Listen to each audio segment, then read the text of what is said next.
2 புள்ளி வச்சுட்டா வெயில படுக்கட்டுமா? 20 வருஷமா எங்க போட மண்டாட்டி மேல தாலி அறக்கும். அவன் பொண்ணுங்களை துண்டோட போய் நிக்கிட்டா, என் பிள்ளைங்கள 2 தெருவில் போட்டு படுக்கிட்டா. நான் ஏதோ கவர்மெண்ட்ல போய் காலில் கையில் ஊந்து எனக்கு பட்டா குத்தாங்கள சாக்க கொடுத்தவனுங்களே அப்படி பட்டானுங்களே. ஐயோ என்ன பண்ண? நான் யாருக்கு என்ன பண்ணேன்? ஐயா என் வீட்டு மேலே ஏற்கிறீங்க. எனக்கு நீங்களா பார்த்து விட்டு எதுவுமே பேச மாட்டேங்கிறீங்களா? எப்படி சார் சொல்ல மாட்டேங்கிறாரு? நீங்க இங்க இருக்கிறவங்களே நீதான் சார் எங்களுக்கு ஜட்ஜி மாதிரி, எங்களுக்கு வந்து கடவுள் மாதிரி. நீங்களே எங்களுக்கு ஒரு வழிகாட்டுதல், ஒரு வழி ஹார்ட் அட்டாக் கூட வந்துடும் சார் எங்களுக்கு.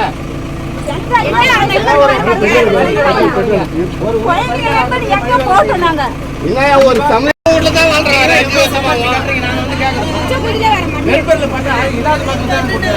10 வருஷமா மதிய காலத்துல நீ போயிட்டு நாளைக்கு நாங்க ஐயா நீங்க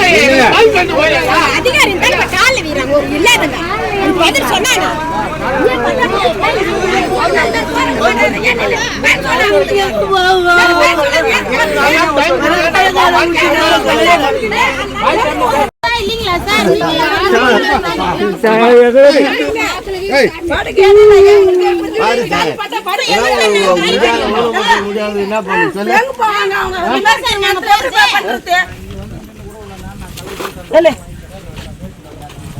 திருவண்ணாமலை மாவட்டம் செங்கம் அருகே ஆலப்புதூர் கிராமத்தில் அரசு நிலத்தில் கட்டப்பட்ட வீடுகள் நீதிமன்ற உத்தரவின்படி இடிக்கப்பட்ட சம்பவம் அப்பகுதியில் பரபரப்பை ஏற்படுத்தியுள்ளது.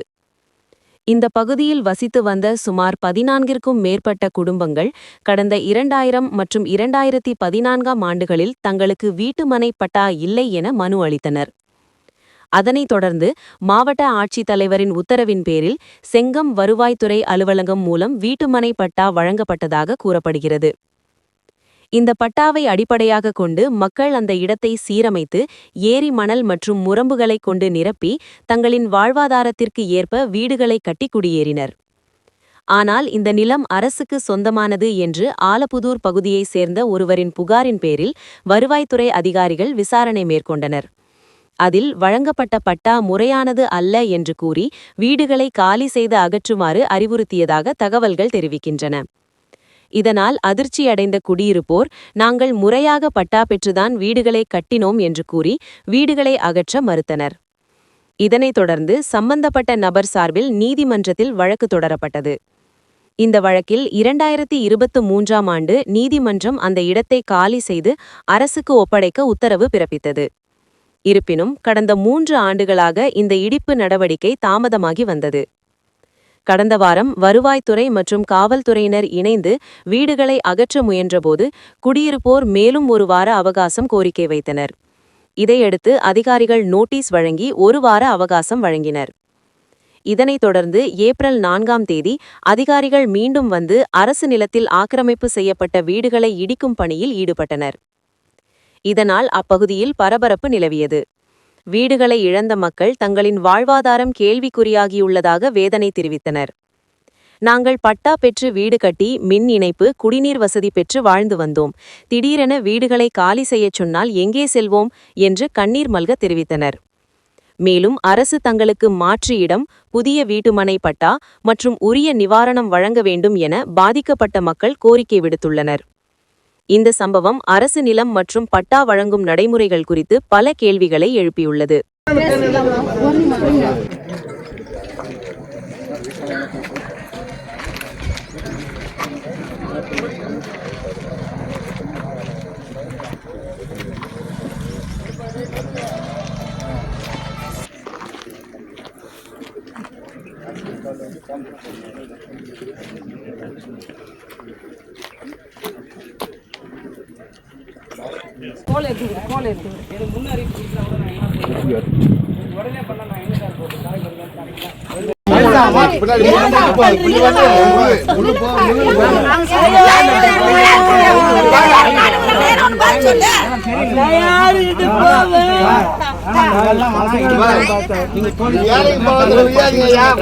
நீங்க முன்னாடியே அவங்க அந்த ஆயத்தம் பண்ணிட்டு அதுக்கு பிறகு அதுக்கு இல்லங்க அதுக்கு பிறகு தீயணைப்புத்துறை இல்ல அதுக்கு பிறகு தீயணைப்புத்துறை இங்க வந்துட்டு இடிக்கும் போது யாரா நோட்டீஸ் கொடுப்பாங்களா இல்லீங்களா? அவங்க எப்படி லீகலா போக முடியும்? கோர்ட்டுக்கு எப்படி போக முடியும்? நான் அட்வொகேட் அந்த தம்பிக்கே கேளுங்க. நான் மாநில பொறுப்பாளர் விடுதலை சிறுத்தைகள் சரிங்களா? நான் பப்ளிக்காக வந்திருக்கேன். இல்ல நான் கேளுங்க நீங்க இருப்பா ஐயா ஐயா ஐயா ஐயா ஐயா அவர் சொல்றாங்க நீங்களே பாக்குறீங்க. இது வரைக்கும் அவங்க ஒருத்தர் மேல கேன்சல் பண்ண போறாங்கன்னா அவங்களுக்கு தகவல் தரணும். இருங்க ஐயா இல்லங்க ஐயா நீங்க அதிகாரியா அரசு அதிகாரியா பேசாதீங்க, ஒரு ஹியூமனா பேசுங்க. ஒரு வந்து லீகலா பேசுங்க. ஒருத்தர் கேன்சல் பண்றாங்கன்னா அவங்களுக்கு தகவல் தரணுமா இல்லையா? உங்களுக்கு நாங்க கேன்சல் பண்ண போறோம் அந்த காரணத்துக்காக நீங்க எதுனா அப்ஜெக்ஷன் பண்ணுங்க, மேல அதிகாரி இருக்காங்க, நீதிமன்றங்கள் இருக்குது அப்படின்னு அவங்களுக்கு தகவல் தரணுமா இல்லையா? இருங்க தாசில்தார் இருக்கிறாரு, உங்களுக்கு தாசில்தார் இருக்கிறாரு, அவர் பதில் சொல்லிட்டாங்க. நீங்க யாரு? 10 வருஷம் நீங்க யாருங்க? நீங்க தாசில்தாருக்கு பதில் சொல்லிட்டுங்க. எங்க வெல்ஃபேர் தாசில்தார் எங்க கேன்சல் பண்ணவர் எங்க போயிட்டாரு? சொல்லுங்க ஐயா சொல்லுங்க பதில் சொல்லுங்க. வந்து இடிக்கிறதுக்கு வந்துட்டீங்க எல்லாம் போலீஸோட லோக்கல்ல ஒரே இந்த பகுதியில தான் வந்து கேன்சல் பண்ணிக்கிறீங்க. அவங்க நான் உங்களை எதையும் செய்ய வேணாம்னு சொல்ல இப்பயே கூட இடிங்க வந்து லீகலா செய்யுங்க எதையுமே. ஆனா இந்த இடத்த எடுத்தா வந்து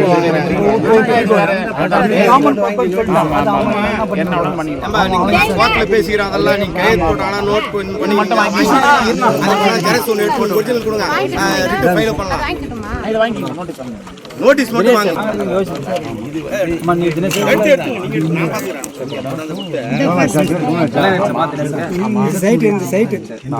ஆமா இல்ல இப்ப இது கேன்சல் போடுங்க. உங்க பேர் தான் இல்ல இந்த பட்டா இப்ப எக்ஸிக்யூட்டிவ்ல இருக்குல்ல. ஆமா கரெக்ட்ல தெளிவா பேசல. அவங்க எப்படி பாத்துக்கிறது? உயிர் செத்துட்டா என்ன கிட்ட கேக்குறாங்க யாராவது செத்துட்டா என்ன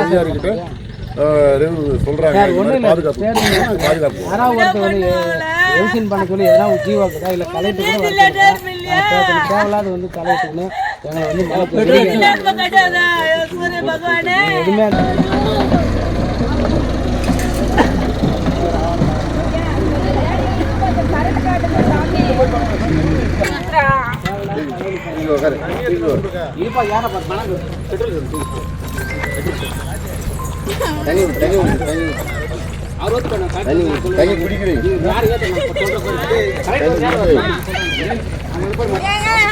நாலு நாள் டைம் கொடுங்க. நாங்கள் வந்து உங்களுக்கு என்ன பண்ணுவோம், எங்களுக்கு 4 நாள் கொடுங்க. நீங்க எதுவும் பேசாத மட்டும் காலையில 1 மணிக்குள்ள எடுத்துக்கிறேன் சார். நீ எடுத்துக்கணும், அது எந்த ஒரு முகாந்தாரமும் இல்லையா சார்? எதுவுமே சொல்லுங்க. நீங்க வந்து எங்களுக்கு டைம் கொடுங்க. அவரும் வாடகை வீட்டுக்கு ஏற்பாடு பண்ணியாச்சு, எல்லாத்தையுமே பண்ணியாச்சு. கல்லுலாம் நான் எடுத்து பேத்துன்னு போனோம். 1000 டைம் நீ பாட்டு தேய்ச்சி பேச்சு நிறையிடுவேன். எடுத்துன்னு போனோம். முதல்ல போட்டுக்கிறேன் 5 லட்சம் 10 லட்சம் ஆகுது சார். அந்த இந்த செட் எடுங்க சார். இருங்க சார். சார் சார் நான் சொல்றது இருங்க சார். சார் கொஞ்சம் பாருங்க சார், கொஞ்சம் கேளுங்க ஐயா. உங்களுக்கு காலையில இருந்து படுப்பாங்க எடுக்காதுங்க. நான் இப்போ திடீர் பிள்ளைங்க வந்து எங்க சார் வர எங்க வேலைங்க சார் அவங்களுக்கு அடி வேதனை உங்களுக்கு என்ன தெரியும்? ஸ்கூலுக்கு பிள்ளைங்க வந்து எங்க சார் வருவாங்க சார்? படிப்பாங்க. இப்போ லைன் கூட கட் பண்ணிட்டு இருக்கீங்க. சொல்லுங்க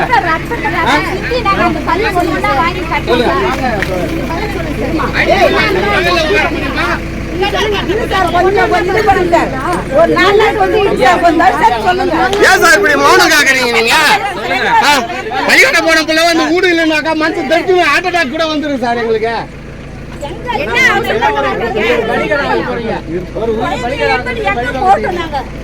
ஒரு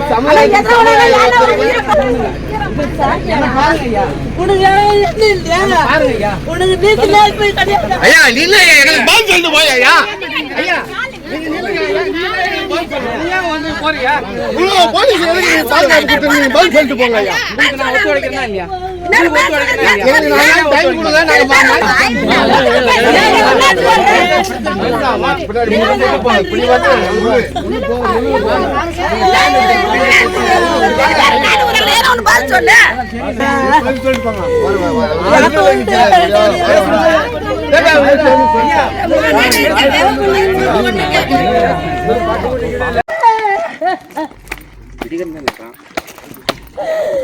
யாரு என்ன பண்ண நானே என் வீட்டுல இடிக்க வரீங்களே? எனக்கு எந்த ஆண்டாச்செல்லாம் கொடுக்குறேன். 2 பிள்ளைட்டு நான் வெயிட்ல படுக்கிட்டேன். என் 2 பிள்ளை வச்சுட்டா வெயில படுக்கட்டுமா? 20 வருஷமா எங்க போட மாட்டாட்டி மேல தாலி அறக்கும். அவன் பொண்ணுங்களை துண்டோட போய் நிக்கிட்டா, என் பிள்ளைகளை 2 தெருவில் போட்டு படுக்கிட்டா.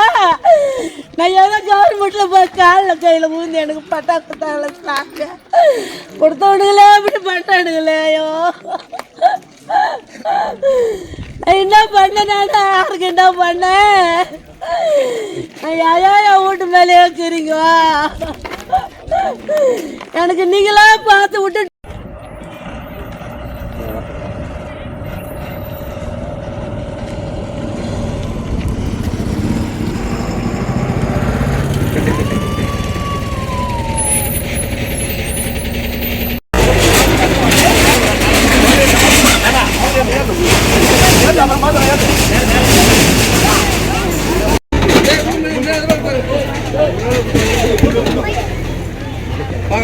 வாங்க டக்குன்னு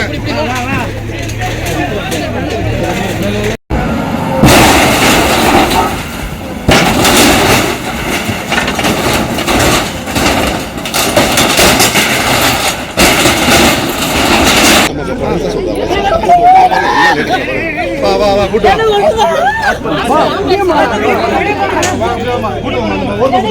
நல்ல ஓரமா கூட்டு வா.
பசங்களுக்கு வந்து இடியும் குடும்பத்துக்கு இடியும் ஒரு நாளைக்கு 5 லட்சம் 10 லட்சம் தினந்தோறும் அடுத்தவன் தாலி அறுத்தாவது வீட்டுக்கு எடுத்து போறீங்களா இல்லையா? இனிமே இந்த வீட்டுக்கு ஒரு பாடு நான் உங்களுக்கு எவங்கிட்டையும் லஞ்சம் வாங்காதீங்கடா. அடுத்தவன் பொண்டாட்டி தாலி எடுத்து வந்து வீட்டுக்கு எடுத்து போய் பொழப்பு பண்ணாதீங்க. இந்த மாதிரி தாலுக்காத்திலே நீங்க உத்தியோகம் பார்க்காதீங்கடா. கேவலமா இருக்குதுடா. நீங்க நடந்துக்கிற முறை வந்து கேவலமா இருக்குது. வெக்கச்சாடா நான் செய்யல. அழிஞ்சிருங்க போனா அழிஞ்சு போடுவோம். அவன் பேச்சு கேட்டீங்கன்னா நீங்க இவ்வளவு பெரிய அதிகாரிங்க வந்துக்கிறீங்க, நீங்க எல்லாமே சீரழிஞ்சிருங்க. அழிஞ்சு போடுங்க போனா. லஞ்சம் வாங்காத மாதிரி நிமிர்ந்து நின்னுக்கிற வரீங்க. உங்களுக்கு வெக்கமல்ல? ஒவ்வொரு நாளும் ஏழை மக்கள் கிட்ட லஞ்சம் வாங்கி தானே நீங்க பொழப்பு பண்றீங்க. அதுதானே நீங்க நடத்துறீங்க. பட்டா ஒரு கலெக்டர் பட்டா கொடுக்குறான், இன்னொரு கலெக்டர் வந்து ரத்து பண்ண சொல்ல எந்த சட்ட ஜீவோலுக்கு இது? ஒரு ஏழை மக்களை தான் உங்களால பலிகடை பண்ண முடியுமா? ஒரு வசதி பெற்ற ஆளுங்க கிட்ட போயாண்டா, எம்எல்ஏ எம்பி கிட்ட போய் எவிசன் பண்ணுங்களா? உங்களால போக முடியாது. எல்லா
பட்டு